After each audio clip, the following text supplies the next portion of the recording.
আগষ্ট মাহৰ অৰুণোদয় কোনেও নাপাব।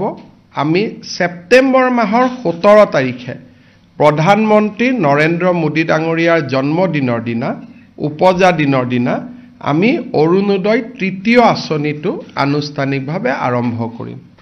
আৰু অসমৰ ইতিহাসত 40 লাখ পৰিয়ালক সামৰি কেতিয়াও আগতে এনেকুৱা কোনো আঁচনি গ্ৰহণ কৰা হোৱা নাছিল। আৰু এইবাৰ আঁচনিটো লৈ আমি প্ৰত্যেক ঘৰ মানুহৰ দুৱাৰ মুখত গৈ আমি উপস্থিত হ'ম যে আপুনি অৰুণোদয় পাইছে। যদি আপুনি অৰুণোদয় 3.0 ফৰ্ম ফিল আপ কৰিছে তেনেহ'লে আপোনালোকৰ কাৰণে আছে ভাল খবৰ। আপোনালোকে ইয়াতে মই দেখুৱাই দি আছোঁ। আপোনালোকে যদি এই ফৰ্মটো ফিল আপ কৰিছে তেনেহ'লে আপোনালোকে কেতিয়া আপোনালোকে লাভ কৰিব টকা সেই বিষয়ে কিন্তু আজি আপোনালোকক এই ভিডিঅ'টোৰ মাধ্যমত সম্পূৰ্ণ কথা জনাই দিম।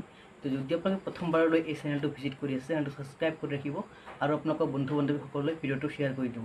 তো মই কিন্তু আগতে দুটা ভিডিঅ' বনাইছিলোঁ। সেই ভিডিঅ'ত মই আপোনালোকক জনাইছিলোঁ যে আগষ্ট মাহত আপোনালোকে কিন্তু পইচা লাভ নকৰিব। তো কেতিয়া আপোনালোকে নতুন যিসকল ফৰ্ম ফিল আপ কৰি কিনে জমা দিছে সেইসকল মানুহে কেতিয়া আপোনালোকে এই ফৰ্ম ফিল আপ সকলে কেতিয়া আপোনালোকে পইচাটো লাভ কৰিব। আৰু মই আপোনালোকক জনাইছিলোঁ যে আপোনালোকে কিন্তু আগষ্ট মাহত পইচা লাভ নকৰিব। তো এই পইচাটো আপোনালোকে কেতিয়া লাভ কৰিব সেই বিষয়ে আজি আপোনালোক এই ভিডিঅ'টোৰ মাধ্যমত সম্পূৰ্ণ কথা জানিব পাৰিব। যদি এই অৰুণোদয় তৃতীয় আঁচনিটো এই গোটেই প্ৰক্ৰিয়াটো সমাপন কৰোঁতে আমাক এমাহ লাগিব। ঘৰত গৈ গৈ আমি গোটেইখিনি দিওঁতে আগষ্ট মাহৰ অৰুণোদয় কোনেও নাপাব। আমি সেপ্টেম্বৰ মাহৰ 17 তাৰিখে প্ৰধানমন্ত্ৰী নৰেন্দ্ৰ মোদী ডাঙৰীয়াৰ জন্মদিনৰ দিনা উপজা দিনৰ দিনা আমি অৰুণোদয় তৃতীয় আঁচনিটো আনুষ্ঠানিকভাৱে আৰম্ভ কৰিম। আৰু অসমৰ ইতিহাসত 40 লাখ পৰিয়ালক সামৰি কেতিয়াও আগতে এনেকুৱা কোনো আঁচনি গ্ৰহণ কৰা হোৱা নাছিল। আৰু এইবাৰ আঁচনিটো লৈ আমি প্ৰত্যেক ঘৰ মানুহৰ দুৱাৰ মুখত গৈ আমি উপস্থিত হ'ম যে আপুনি অৰুণোদয় পাইছে। এইবাৰৰ পৰা প্ৰত্যেকটো ব্লকত এজন অৰুণোদয় সহায়ক থাকিব। কেতিয়াবা যদি কাৰোবাৰ KYC হোৱা নাই, কেতিয়াবা কোনোবাই টকাটো যোৱা নাই, তেওঁলোকে অভিযোগ দিব পাৰিব। আৰু এটা পৰ্টেলো মুকলি হৈ থাকিব য'ত নেকি কোনোবাই চৰকাৰী চাকৰি আদি পালে নিজক অৰুণোদয়ৰ পৰা অপ্ট আউট কৰিব পাৰিব। এই চিঠিখনৰ লগত পৰীক্ষামূলকভাৱে পাইলট বেচিছ, এইটো আমি এতিয়ালৈকে স্থায়িত্ব দিয়া নাই, পৰীক্ষামূলকভাৱে আমি এটা আঁচনি আৰম্ভ কৰিছোঁ যে 200 টকাৰ লগে লগে IOC আমাক জনাই দিব যে অমুক পৰিয়ালটোৱে আজি এটা গেছ কিনিলে।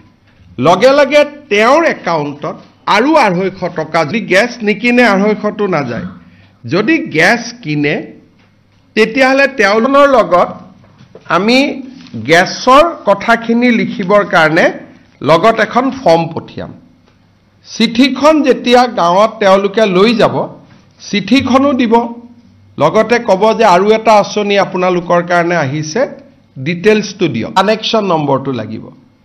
তেতিয়াহে IOCৰ লগত আমি কানেকশ্যন নম্বৰটো আমি তেওঁলোকৰ পৰা ল'ব লাগিব।